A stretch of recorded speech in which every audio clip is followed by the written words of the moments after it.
Hey, tonight we're starting our new series called Harsh Truth. Everybody say Harsh Truth.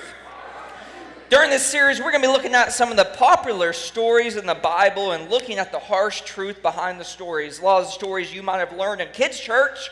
And what we're going to do tonight is we're going to take that story and take the kids' church out of the story. Because when you read the Bible and you read a lot of the stories, sometimes you take a second look and you're like, whoa, is that really in the Bible? So we're going to be reading some of that stuff tonight. It might get hot and heavy, but you guys stay with me. And if it gets a little intense for you at any moment, and I'm being serious, do whatever you need to do, all right? Everyone say, all right. Hey, raise your hand if you have ever had to dealt with consequences from a dumb decision. All right, everyone with their hands down, you probably deal with the consequences from lying, okay? Because everyone knows what it's like to deal with a consequence from a hard decision. Raise your hand if you're really honest with us tonight, if you are currently dealing with a consequence from a recent dumb decision. Okay, there we go. Hey, we said some adults. I like it. We all know what consequences are, right? Consequences are defined as a result or effect of an action. We all know what consequences are. As children, the truth that are consequences, good or bad, for every action or decision we make is one of the first life lessons that we learn. Think about it. A lot of you guys have little siblings, little brothers, little sisters. You might have little cousins, right? And you know from their experience, the first thing they learn, and probably the moment they learned it the hard way, is not to touch the stovetop, right? Not to stick their hand in the oven. Maybe it was around a fire at a family gathering where they learned if you touch something hot, you will get burned. You know, in our house, we have an old house. We have one of those wall heaters that hang on the wall, those gas furnaces you probably see in your grandma's house. You know, and it took all of 2 days for our kids to learn that you do not touch the gas heater. You know, even now, in the hottest summer day, Shia will run past it and stop, and he'll point at it and go, hot. You know, because life lessons, consequences, one of the first ones you learn. I remember it was around this time last year, our daughter Blake, she was having a hard time with holding mine or Dawn's hands in parking lots. You know, she just about to turn 3. She was Miss Independent. You know, she thought she could walk beside us in a parking lot, you know, and she wasn't really understanding why she needed to hold our hand. And I tried to explain it to her, but it just didn't seem to get through until one day I got a call from my sister. She lives just north of Nashville. My nephew is about 3 or 4 months younger than Blake, so they were the same age. And she was kind of frantic, but she said, everything's okay. But today, Cash got hit by a car, and he was 2. I said, what? He got hit by a car and everything's okay? She goes, well, what happened was he let go of Hunter's hand. That's my brother-in-law, and he ran out in the parking lot of our apartment complex, and a big, country bumpkin lifted truck ran over him and stopped when he realized, I just hit a kid. Well, what happened was Cash, even at 2, had the natural human reaction, the car coming at him, to duck, and the truck was lifted so high, the truck completely cleared him, and Cash was just under the middle of the truck. And this was a great lesson for Blake. So I said, hey, guess what? Cousin Cash didn't hold his mom and daddy's hand in the parking lot, and he got hit by a truck. And she freaked, but she learned. And, even better luck was a few days later, the same week, I'm sitting there, and I learned on Facebook that our very own district youth director, Heath Corrales, was jogging in Edmond one day and got hit by a car. And I was looking on Facebook, and she was sitting on my lap, probably watching a Disney vlog, because it was right before we went to Disney, and Dawn got our kids hooked on Disney vlogs. And I was looking at the photos on Facebook. Grace, she put those photos up, and she saw these pictures, and she said, Daddy, what happened to him? I said, well, Blake, he didn't hold his mommy and daddy's hand in the parking lot, and he got hit by a car. And so now, every time I tell her to hold my hand in the parking lot, sometimes every once in a while, she'll pipe up and be like, so I don't get hit by a car like your friend, or so I won't get hit by a car like Cousin Cash, And what they'll do is they learn the life lesson that she learned the life lesson that there's consequences if you don't hold mommy or daddy's hand in the parking lot. It's all it took. And she took it so literal. This last Sunday, I'm not kidding, we were walking out the entrance, and it was me holding Blake's hand, Shia running around this hand. She said, Shia, you have to hold my hand. I don't want you to get dyed. because she knew, you might get hit by a car. And the truth is that when you choose an action, students, you choose the consequences of that action. It's one of the first things we learn in life, that the truth that we live with in life so often is that when you choose something, you choose the consequence of that. And I'm not sure, I could be convinced that there was a biblical figure who learned this harsh truth the harder way than King David. If you have some type of Christian background, chances are you have probably heard of King David. Maybe you heard about the young King David, who was a shepherd boy to his father's flock of sheep, and how there was once a lion. And on another occasion, there was a bear who attacked his sheep, and he killed them both on separate occasions with his sling and some rocks. And he didn't cower in fear from the threats, but he faced the challenges that threatened the lives of the sheep he was responsible for. Maybe you heard the story that how God turned his back on the wicked King Saul because Saul turned his back on God, and when God needed a new king, he sent Samuel to David's family. And all of David's brothers looked like they could be the king, but God kept saying, no, not him, no, not him, no, not him. And it wasn't until they went to the field to retrieve little David that he was anointed the next king of Israel. I think almost everyone here is probably familiar with the famous story of little messenger boy David, because he was promoted after he was anointed king from shepherd to messenger boy, and his dad sent him with lunch to his brothers who were out in the battle facing the Philistines. And when David showed up with their lunch, there was some giant in the middle of the field talking smack on Israel, talking smack on their God. And David, little 14, 15-year-old David, didn't stand for it. And he went out there with his sling, and just like he killed the bear, just like he killed the lion, he killed Goliath and cut off his head with Goliath's own sword. But the story of David we're looking at tonight will take place long after David killed Goliath, and long after King Saul dies and David takes over as king. We pick up with David after he has been king for many, many years. It says this in 2 Samuel chapter 11. In the spring, at the time when kings go off to war, David, he sent Joab out with the king's men and the whole Israelite army. They destroyed the Ammonites and besieged Rabbah, but David remained in Jerusalem. Already, in the first verse, we see David make a decision. And he made a decision to not do what he was supposed to do and stay in a place he wasn't supposed to be. Now, for everyone in here who has faced a consequence for a bad decision, I bet you can trace it back and attribute most of those consequences based on you doing what you weren't supposed to be doing. You were supposed to be reading quietly in class, but you weren't, right? You were supposed to be focusing on practice, but you weren't. You were supposed to be doing the dishes, but you were on TikTok. Or maybe it was that you were someplace you weren't supposed to be. You told your parents you were at work, but you weren't. You told your teacher you were going to the bathroom, but you didn't.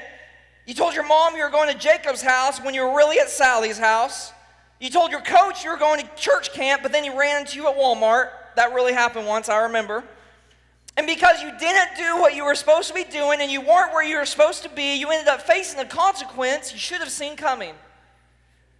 Because we know when you choose an action, you choose the consequences of the action. And yes, consequences now don't seem that serious. Right now, you might just be running laps at practice because you weren't paying attention. You might be just getting lunch detention or something. Writing sentences, I don't know what you guys do now because you were not in the bathroom, you were roaming the hallway. But one day it might be losing your scholarship. Or one day it might be losing your job or your marriage. One day they might be taking your children away from you or taking your freedom from you. One day you might lose your life, or worse, you might just take someone else's life in the process because you chose something that had consequences. You chose a road and you chose what was at the end of that road, but you weren't ready for what was at the end of that road, students. Sin has a play day and it has a payday, and unless you start making decisions with the end consequences in mind, you will face consequences that are too big for you to bear.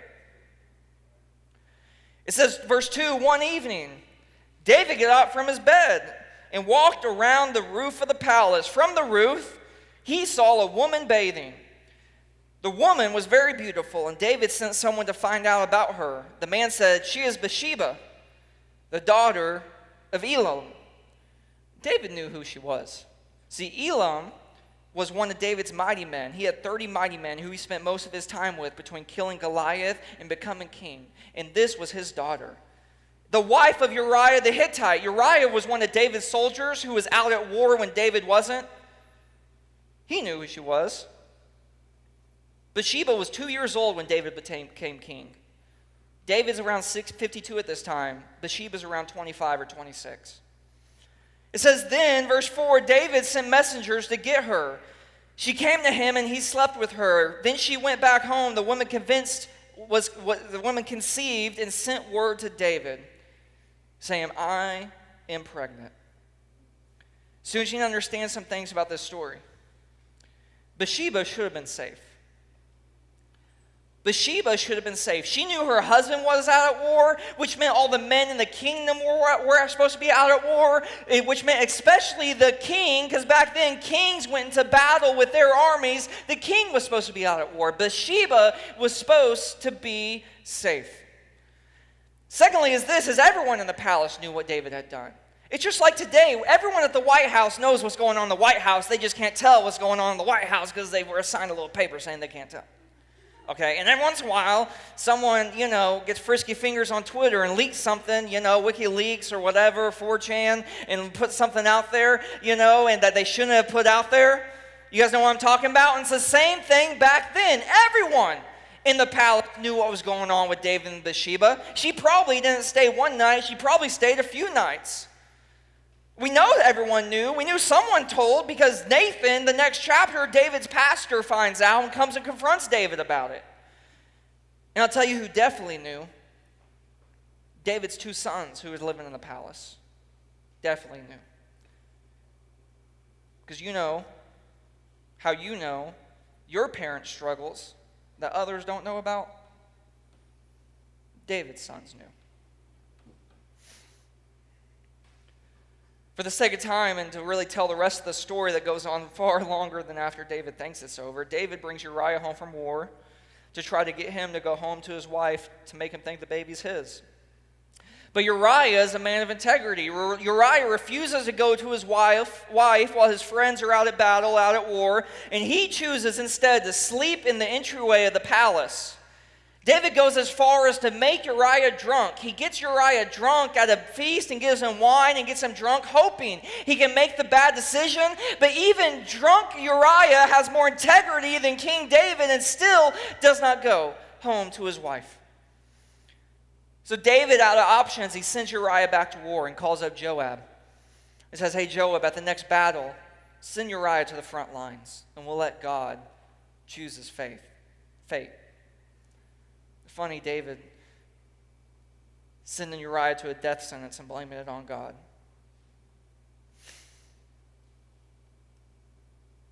David commits adultery with someone else's wife, then commits murder by having Uriah killed.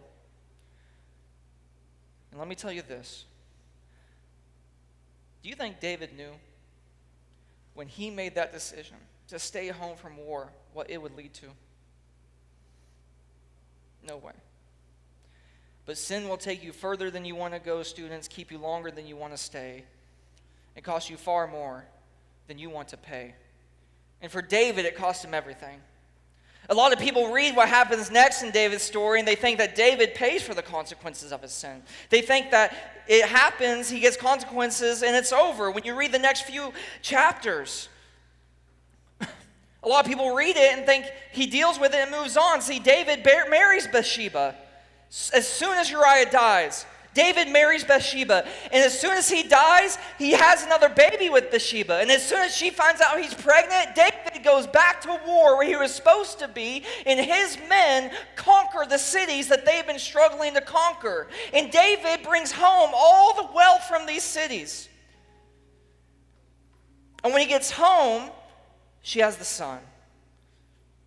And the baby's sick for 6 days. And on the 7th day, the baby dies. And David thinks that's the consequence for his sin. And yes, God has forgiven him. And he thinks it's over. But guess what, students? The story is far, far from over.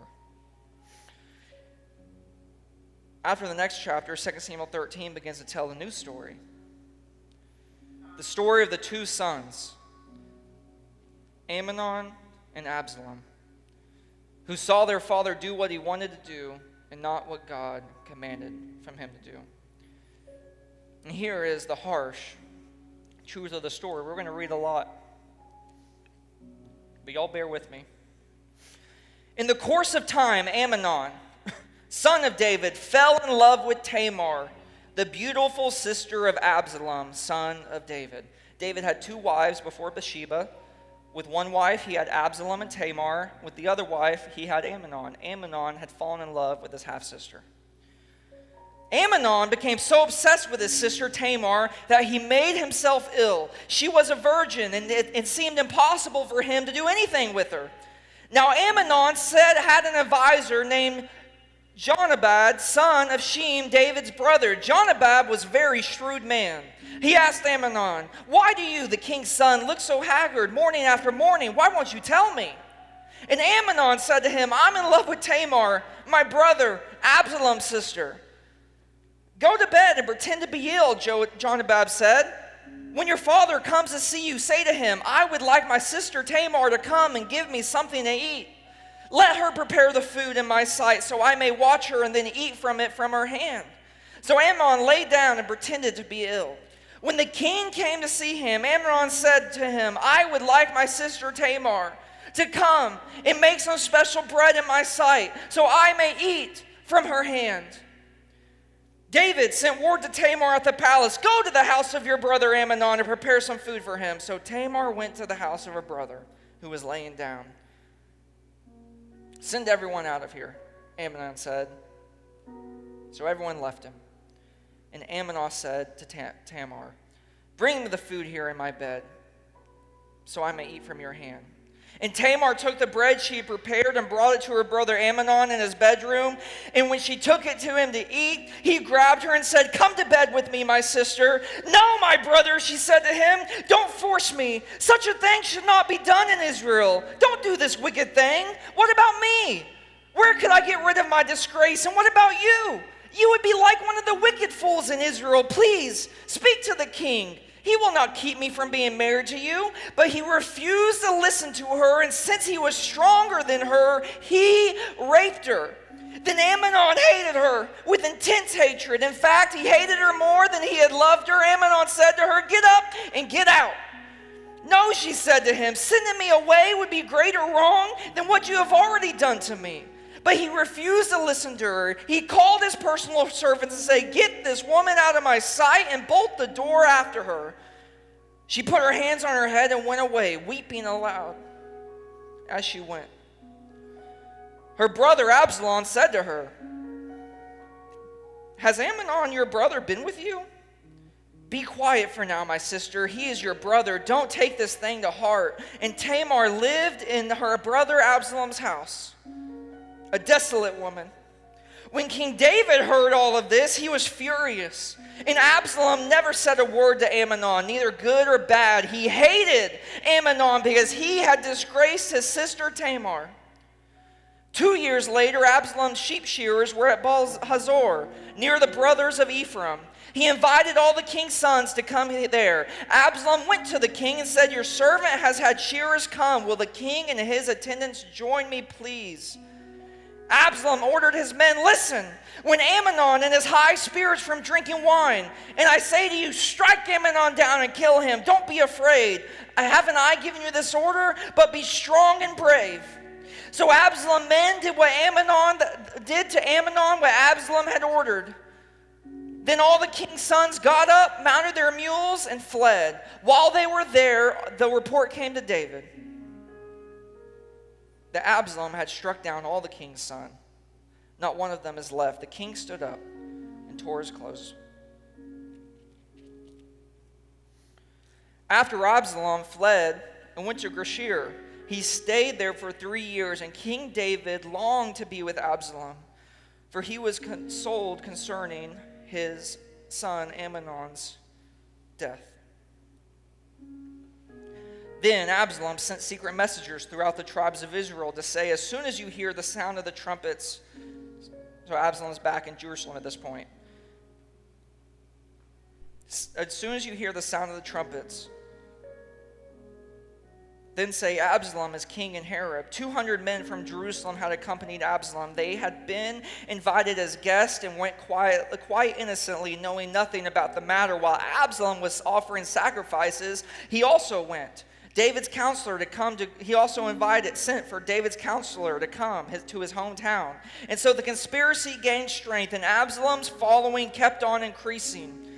A messenger came to David and said that the hearts of the people of Israel are with Absalom. Then David said to his officials, Come, we must flee, or none of us will escape from Absalom. We must leave immediately, or he will move quickly to overtake us and bring ruin on us and put the city to the sword. David's youngest son raped his middle daughter. His oldest son killed his youngest son. His oldest son fled, came back, and took the kingdom from David. And now David is on the run from his son. David's sin, students, cost him far more than the son who died of sickness on the seventh day. David's sin cost him all of his sons, except Solomon. Because his two sons who were in the palace, who knew what was going on those days, they just followed David's example. The harsh truth is that God will save you from your sins, students, but he will not always spare you from the consequences. David dealt with the consequences of his sin with Bathsheba for the rest of his life, because his sons followed his example. Even his most trusted advisor, when they got to the top of the mountain, David told to Joab, his most trusted advisor, his right-hand man, go back to the city and do whatever you must to take the city back, but do not kill my son Absalom. And when they went to the city, they walk, and guess what? Absalom, he's tangled up in vines in a bush, and Joab and his men kill him. Do you know probably why? Because Joab remembers when King David told him to send Uriah to the front lines. Choices made, students, whether good or bad, they can follow you forever and affect everyone in their path, one way or another. If you were an adult leader, if you could just kind of spread out in the back quickly and quietly. Everyone look up here and pay attention, please. Think about it. David's big sin decision with Bathsheba started with a few unwise decisions before that. Not doing what he was supposed to be doing, not being where he was supposed to be, going on the rooftop. Listen, David knew what he was going to find up on the rooftop. There was a reason he was going to the rooftop. He knew.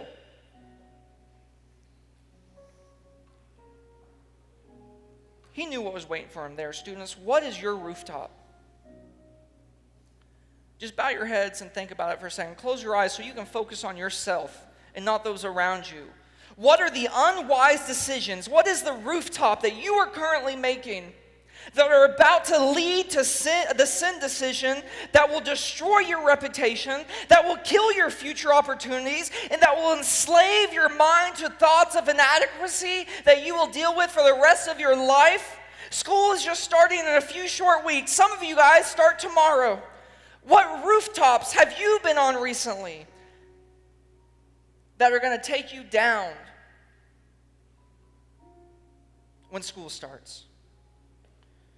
You can compromise everything related to your destiny, students, in a single moment of stupidity.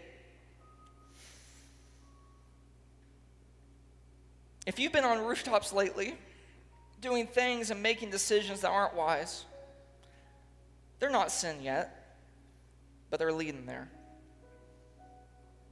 And you want prayer tonight to get the rooftops out of your life, to stop making unwise decisions that might lead you to the sin decision. Maybe you haven't been making unwise decisions yet, but you know school is starting soon, and you're living in fear that when you get to school, you're going to start being tempted to talk how you used to talk and act how you used to act and post how you used to post and start making the unwise decisions, and you want strength to make wise and godly decisions. Would you just look up at me right now so I can pray for you?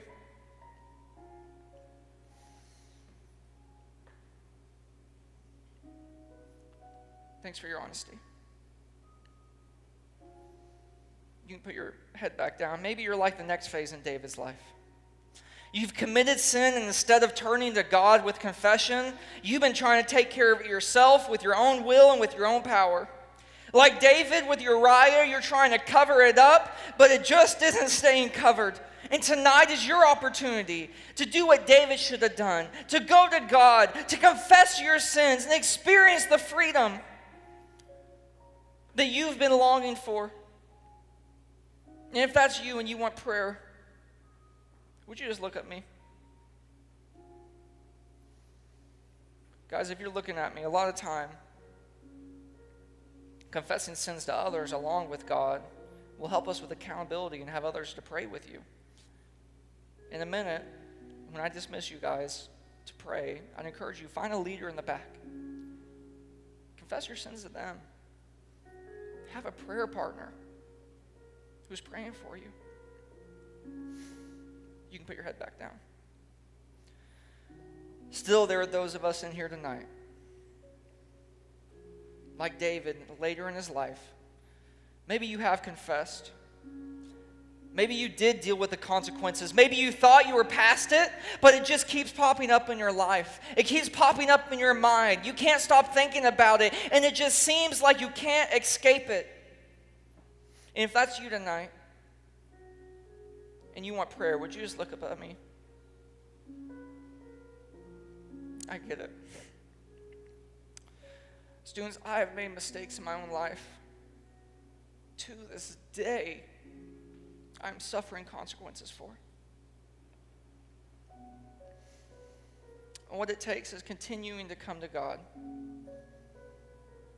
telling Him how you feel, confessing to Him over and over, asking for strength, but also asking for opportunities to minister to others based on what you have gone through.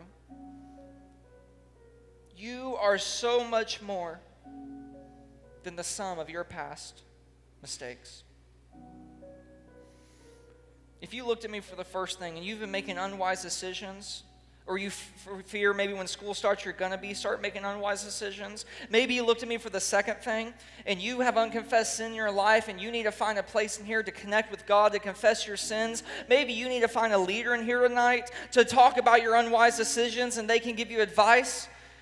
Or maybe you feel like you're continuously reminded of your past mistakes and you need God's help to move past it. If that's any of you guys, would you just find a place up front to pray and connect with God right now? Move from your seat. Find a leader in the back. Do what you need to do. You know what you need to do to move past this. You know what you need to do to move into all that God has for you. If you have a friend who moves to the front, come up and pray for him. Leaders, after a few minutes, if no one comes to you, come up and pray for him. But students, do not leave here tonight without choosing the road you're going to be on and knowing the consequences that might be at the end of that road.